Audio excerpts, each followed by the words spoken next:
Welcome, Realtors, to a special edition of the SCR Legal Podcast. Today, we have a couple of special guests as we talk about a little bit about some of the do's and don'ts in social media.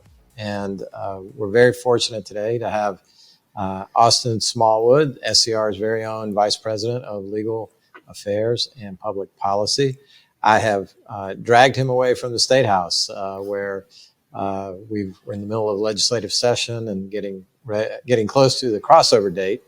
And Austin, I think we've got a low-income housing tax credit bill that's up on the calendar today. So I'm glad you could be with us here for a few minutes. And I also want to introduce a very special guest, no stranger to South Carolina Realtors. Y'all have seen her on stage before. Social media expert, Katie Lance. Katie is the CEO and co-founder of Katie Lance Consulting. Katie is a nationally known keynote speaker at conferences and events. And for the past 10 years, Katie has been working with agents and brokers to help them get smarter about how to use social media to grow their business. Her specialty is in helping real estate agents and brokers achieve big results using social media.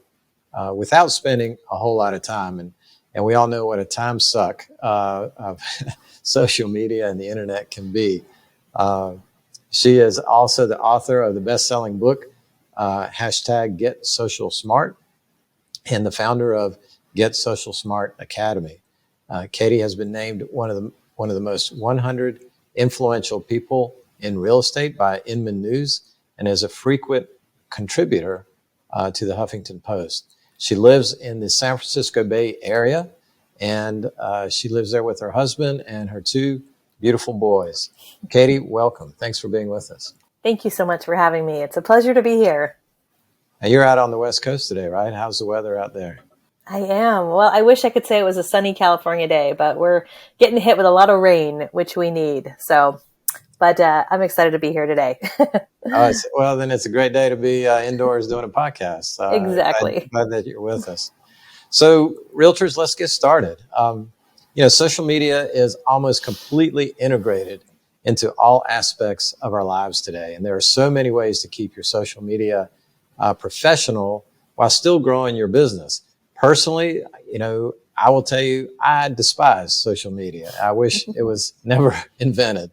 But the fact remains, it is integrated into our lives. It is an integral part of our business. And there are things that you need to know to avoid any missteps or worse, ethical or legal issues that could come up. So, you can use social media to grow your business, to grow your influence, grow your client base. So we're going to learn a little bit more about that today and hopefully have a good discussion that can help you as you move your business forward. So and just a quick disclaimer, obviously it's very important to keep not only your your personal social media, but also your professional social media safe and protected. So please always consider using unique passwords. That means not the same password you use for every website, and using things like two-factor authentication and making sure you understand what all those privacy settings actually mean and how that can impact how you reach the communities that you're trying to reach. So let's talk about some of these do's and don'ts and see if we can help make the most of your social media activity. So I love top 10 lists. So we're going to start with a few things here on my top 10 list. And Katie, I'm going to ask you to weigh in on this. But one of my top 10 is to make sure that you are properly educated in social media. And one great way to do that is to take NAR's ePros certification course. It's a program that helps realtors master advanced digital marketing and in light of all the different social media outlets today. Katie, how can realtor members increase their knowledge in this field? Well, I think, increasing knowledge is really the name of the game. And you look at so many agents and brokers who are performing at a really high level at any level of their business. And usually education is tied to that for sure. And social media is just as important. And, as you said, social media, it's not the end all and be all. It's not the silver bullet, but when done right, it can really make a big difference in your business. As you mentioned, NAR has some great resources. Over the years, we have collaborated with NAR. We have some great trainings and webinars for NAR members that are available. I know at the state level, I know that you guys do a great job in terms of educating realtors, and that's really our passion. Something we've been doing for the past decade is helping agents and brokers. As you said, when you read my bio, just get smarter about social media. We really feel that when it comes to social media, I don't think agents need to know every single bell and whistle. I don't think they need to know every time Facebook makes an update. But I think they do need to understand that social media is a great way to build and develop relationships and to stay in touch with clients, past clients, and prospects. And when done right, it's also a great opportunity to attract clients, to attract people who don't know you yet. And I'm sure we can kind of dive more into some of the strategy behind that. But, we're really proud to have a lot of great free resources on our website as well. So there's a plethora of ways to get educated. And I think it's just like anything else. You've got to be intentional, and you need to really make the time for that education and for that learning. And let everybody know what your website is. Sure. It's Katie Lance, KatieLance.com, KatieLance.com. We have a whole free resource library there. We also have a paid membership where we have thousands of agents and brokers who are part of that. It's a monthly membership where agents can get access to all of our education and training and social media templates and all kinds of resources. But KatieLance.com would be the best way for people to connect with lots of great resources there. Thanks, Katie. Thank you. Now, number 2 on my list is asking all of our members to follow and subscribe to our Facebook and YouTube channels. We're also on Instagram and Twitter too, if that's your thing. I'm not sure about TikTok. I don't think we're on TikTok yet, are we? And there's a good chance that TikTok there may be some other issues going on if these federal hearings go by. But you can subscribe, especially if you didn't do anything else. I'd say subscribe to our YouTube channel. Make sure you're alerted. Austin provides the latest forms updates. We do, obviously, our legal podcast is published there, as well as our weekly live updates that we do on Facebook and YouTube. So please subscribe, help get our numbers up, and make sure that you're in the loop on all the latest news from your state association. Now, number 3 and number 4 kind of go together. Number 3 on my list is realtors remember that the code of ethics applies online, and kind of the piggyback on that is that state and federal laws also apply online. Austin, what are some specific legal or ethical issues our members should be aware of or concerned about when they're marketing or conducting their business activities on social media? Yeah, so certainly we've seen a number of issues come up on the hotline in regards to social media on both the legal and ethical side in the last few years. The number one thing would remind every member is that under Article 12, you're required to paint a true picture in your advertising. So when you're putting stuff out on social media, it needs to make sure that it is an accurate reflection of the property. We're seeing more and more buyers who are looking at property, potentially buying it sight unseen. And so you need to make sure anything you put out about a property online is an accurate reflection of that. The other thing with the Code of Ethics we're seeing is under Article 15, which you cannot make unfair, disparaging remarks about another real estate professional, their real estate practices, or their real estate business. Being hot under the collar and putting something on Facebook, Twitter, using Google reviews. We're seeing a number of complaints where folks who are the recipients of those kind of attacks are filing complaints. So, if you're upset about something, put the phone away, put the computer away for a little bit, decide if you really want to send that out. Because even if it's only out on social media for 10, 15 minutes, it can result in a complaint. In regards to advertising license law, the most relevant portion of license law for advertising is going to be 4057 dash 135E2, which requires that all advertising have the full name of the brokerage firm on it, regardless of what medium it's in. So I always get asked on the hotline, what is required for my site sign? What's required for my Facebook ad? The only thing that is required is the full name of the brokerage firm. If you're on a team, you can have the team name but you still have to have the full name of the brokerage firm. You cannot substitute the team name for the full name of the brokerage firm. If you're doing an electronic advertisement, you can satisfy the requirement of having the full name of the brokerage firm by having a link in that advertisement that goes directly to the home page of the brokerage firm.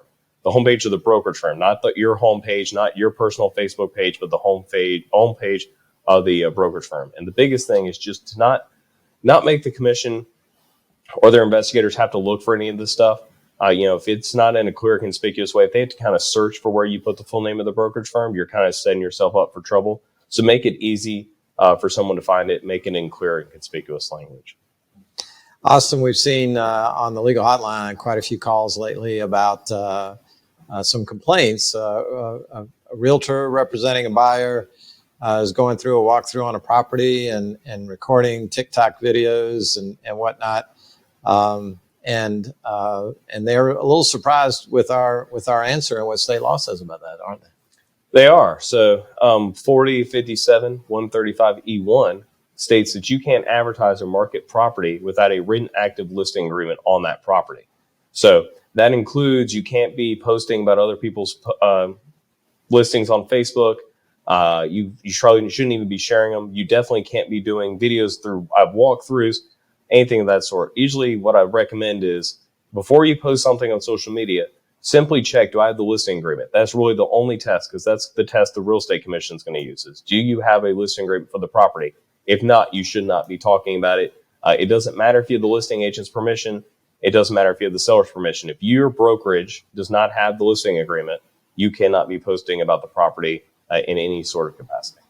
Yeah, the other thing to keep in mind there are privacy issues, with the seller and their property and their family. And also, you don't own these pictures that are in the MLS if it's not your listing. And again, depending on your agreement with your photographer, you can't just post a picture from the MLS on your website, right? That can create some copyright issues, and definitely need to be aware of scraping those kinds of pictures off the internet. That litigation is very expensive, and it's pretty cut and dry.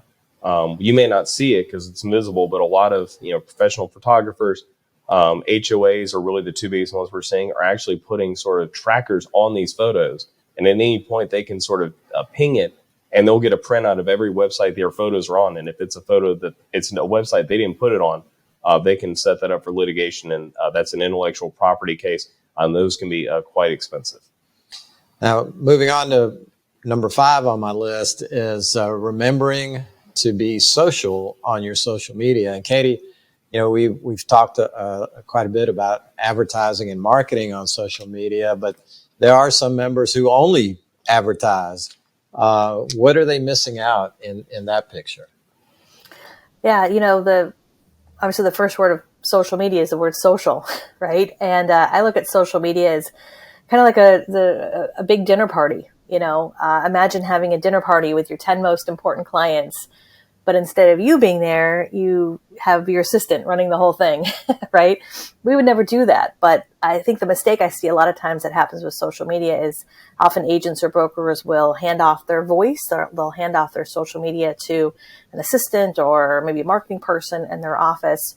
Or they will only do the paid part of social media advertising. And there's certainly nothing wrong with paid advertising. There's lots of great opportunities with Facebook ads, Instagram ads, as long as you adhere to the rules, as Austin covered with his thoughts. But the other big part of this, of course, is connecting with people, right?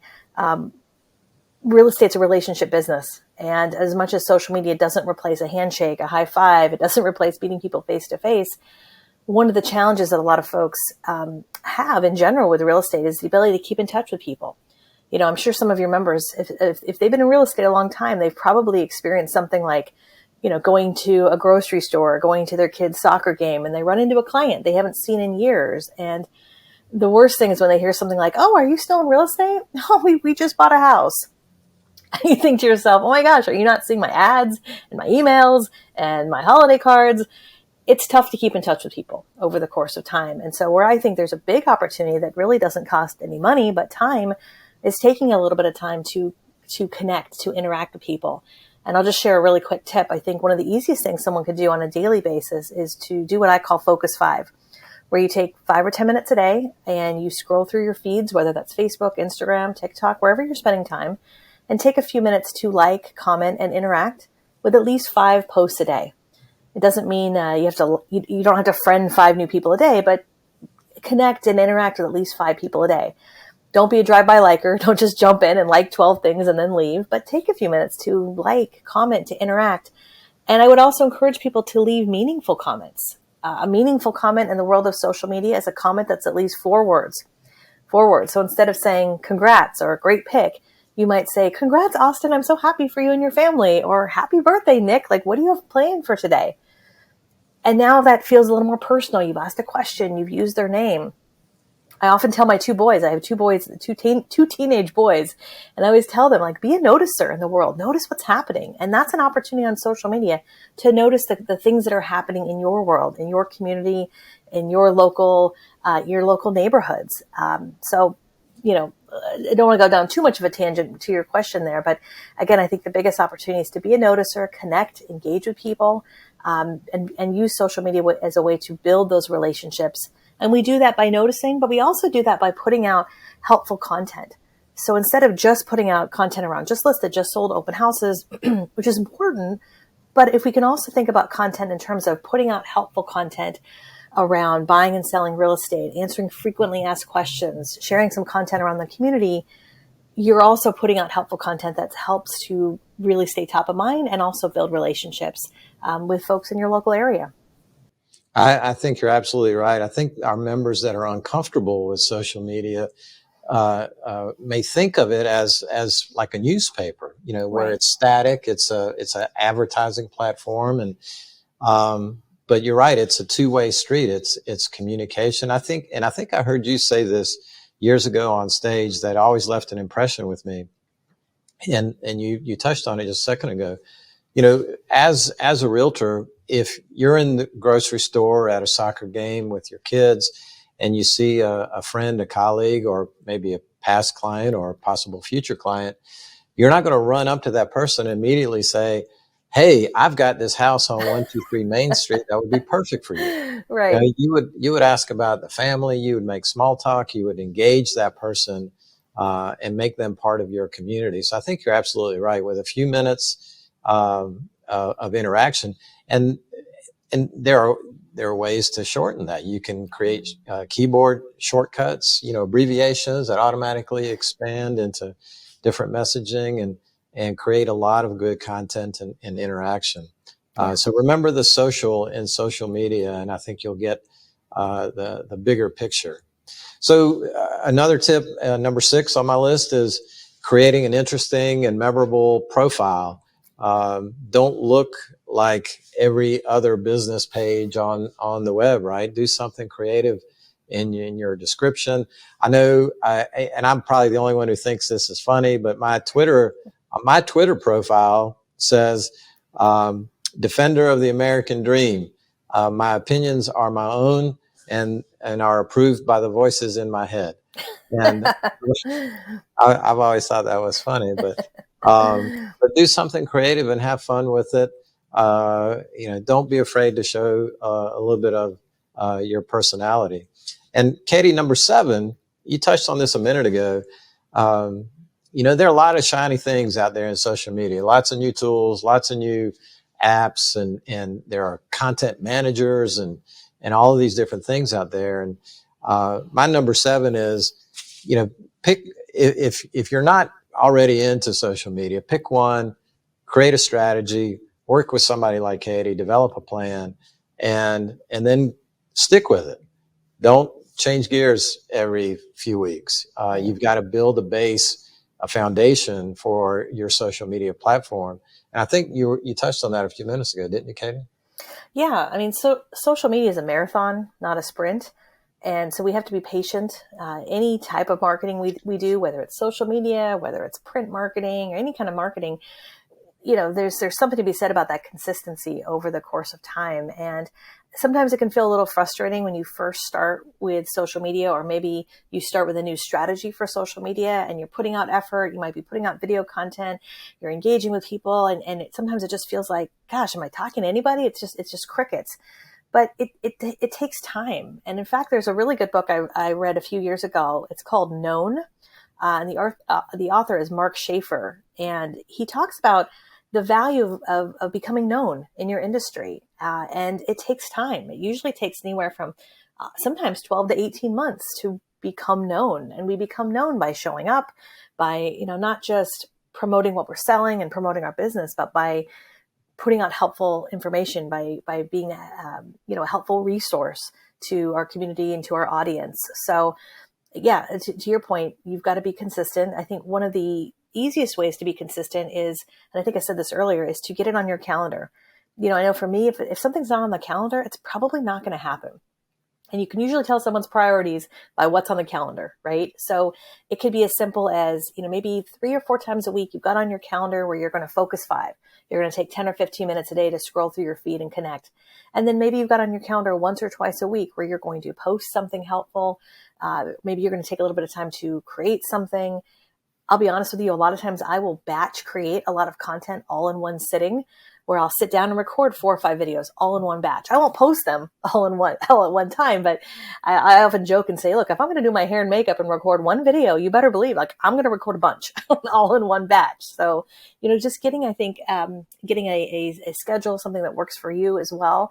But as you pointed out, you've got to be patient. It takes a little bit of time, but once it hits, it's really amazing what happens when you do this consistently. I can tell you from experience, we've worked with thousands of agents, especially when you hit that 6 to 8 month mark. That's the point where you might give up, right? You're like, oh, is this really working? But that's the point you're going to get your first Facebook message where someone says, oh my gosh, I've been watching you for the last 6 months. I feel like I know you. I love your vibe. My husband and I are selling our house. We want to work with you. And they feel like they know you, right? And now it's up to you to decide if you want to work with them. Right? So it's the difference between like attracting business versus chasing leads. And it is a really amazing way of doing business, right? So obviously there's more we can talk about that, but it's, again, you got to be patient to your point. No, I think that's great advice. Number 8 on my list is one that we probably could spend a whole day talking about, and it's how to engage online in a positive way. I know a lot of our members are afraid of negative feedback, right? Mm-hmm, mm-hmm. But sometimes online that negative feedback goes too far, becomes personal or hateful, or even in some cases we've seen some discriminatory actions online. What advice would you give to members on how to handle those negative situations online? Yeah, unfortunately, that's part of the internet, part of online. As much as there are a lot of positive things that can happen, unfortunately, there are a few bad apples, a few things that sometimes we don't have control over. Sometimes you'll encounter, for lack of a better word, trolls or spammers who, will leave sometimes a negative comment, or you can just tell by looking at their profile. It's not probably a real account, it might be some sort of bot. This happens oftentimes on Instagram, sometimes Facebook as well. For those type of comments that are maybe spammy or just, they don't look like they're actually coming from a real person, honestly, I usually just block and delete anything like that. I just don't, really feel like it's worth engaging with. If it's someone who is a real person, maybe it's a client that, for whatever reason, there's a disgruntled client situation and they leave a negative review on Yelp or Google. It's often hard to change someone's mind. And I always encourage that agent to talk to their broker. Don't try to handle it themselves. Oftentimes if that happens, it's oftentimes some sort of miscommunication. I do think it's nice to be able to respond and say, hey, thank you for your comment. I'm going to reach out to you and sort of handle it professionally.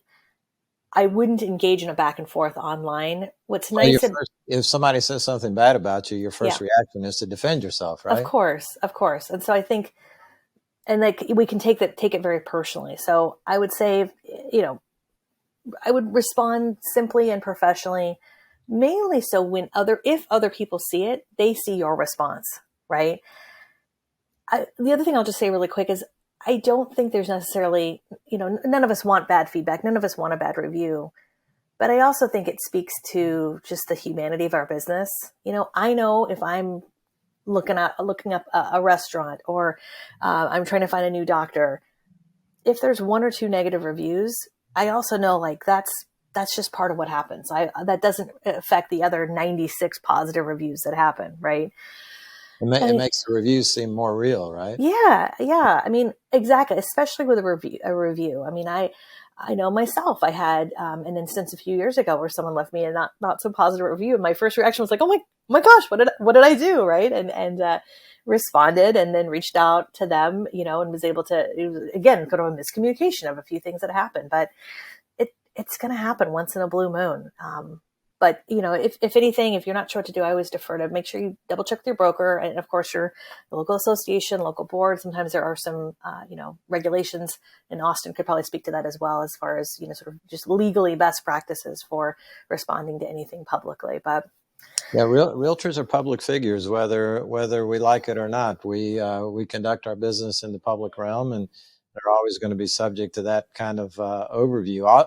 Austin, I know sometimes we see some activity that is either borderline or past the line regarding ethical and legal duties. What should a member do if they see or are engaged with another realtor or real estate agent that's crossing the line online? Yeah, so it's usually, I kind of recommend sort of a graduated 3-step process on that. The first is, reach out to the person just, professionally, and just say, hey, I saw your posts. I saw, the interaction we were having. I didn't think this was great. A good reflection on the association. Do you mind cleaning that up in the future or deleting that? If they kind of don't respond well to that, or if you're not comfortable doing that, then maybe that's where you get the broker in charge involved and have the two brokers discuss. And then ultimately, if that doesn't get the issue resolved, you got to file a complaint with us, with the association, because we are in a complaint-driven process. We do not have the resources, and it's not within our wherewithal to go and search out bad behavior. If it's not brought to us, it can't be addressed. And the goal of our process is really to raise up professionalism of the industry. So the best way for us to be able to help you is by going through and filing that complaint. A little bit of side difference is talking about, if you have an issue with the consumer and they're not being very pleasant with you, to be very careful about what you sort of put on social media. Because we do see through our ethics complaints that a lot of times there's a comment made by a member that gets really under the skin or offends or hurts the feelings of a client or a customer.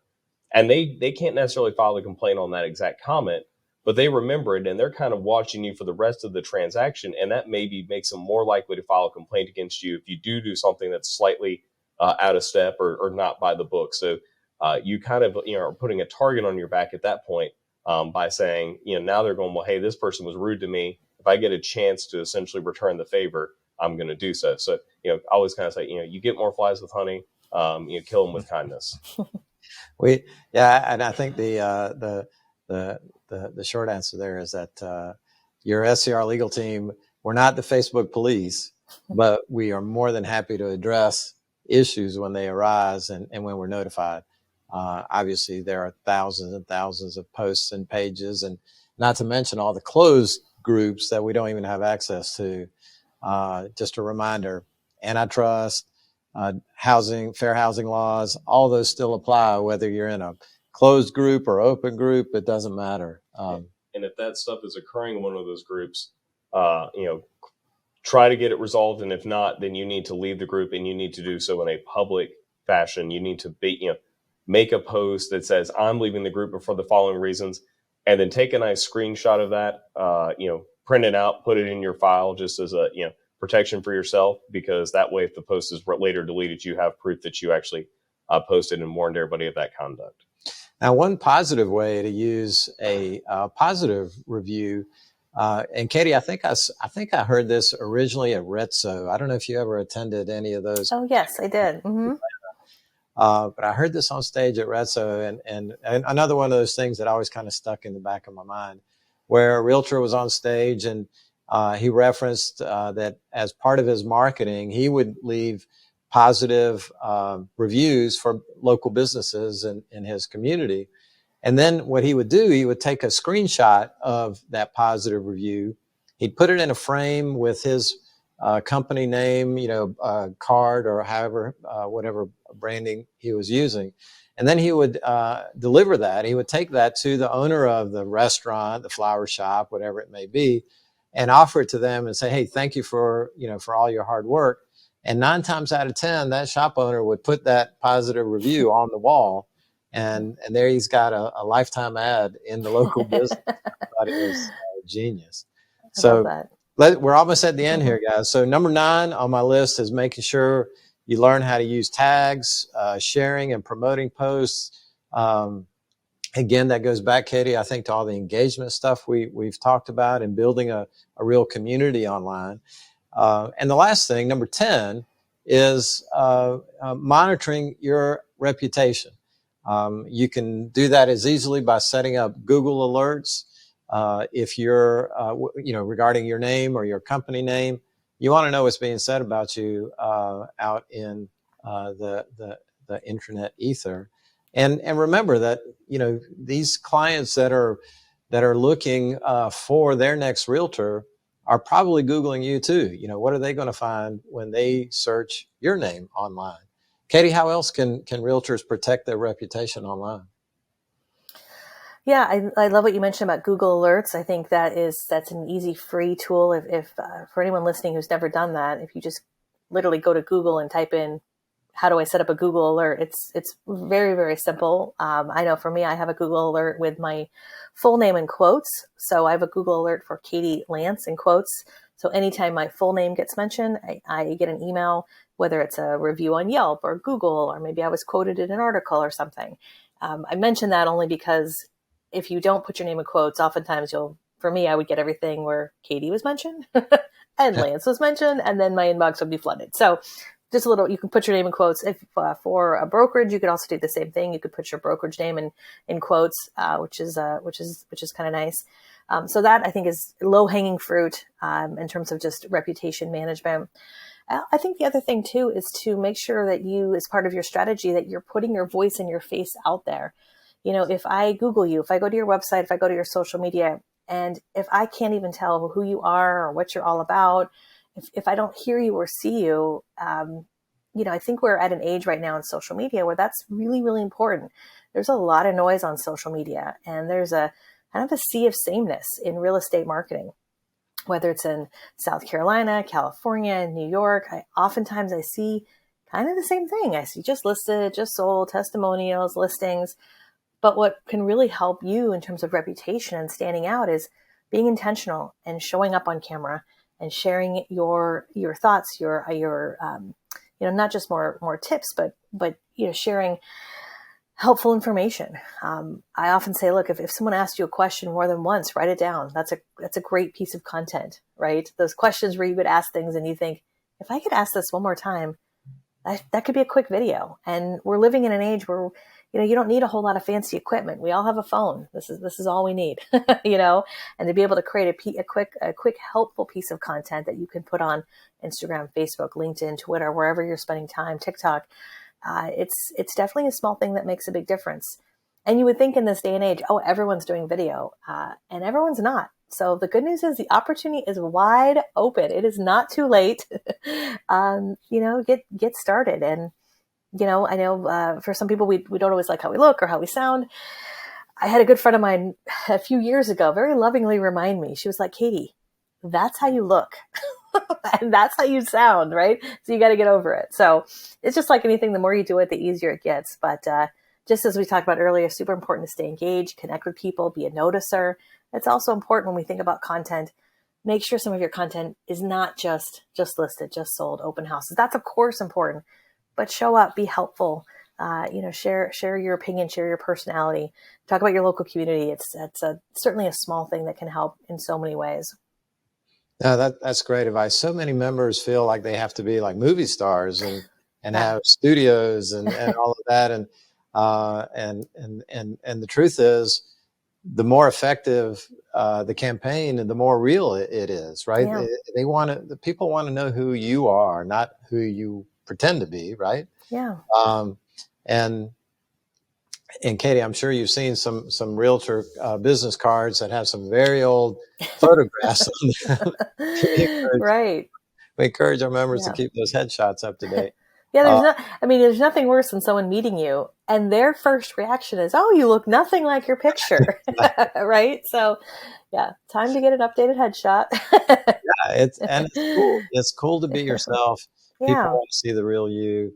Yeah. That's why your past clients have done business with you, and that's how you're going to attract more clients in the future.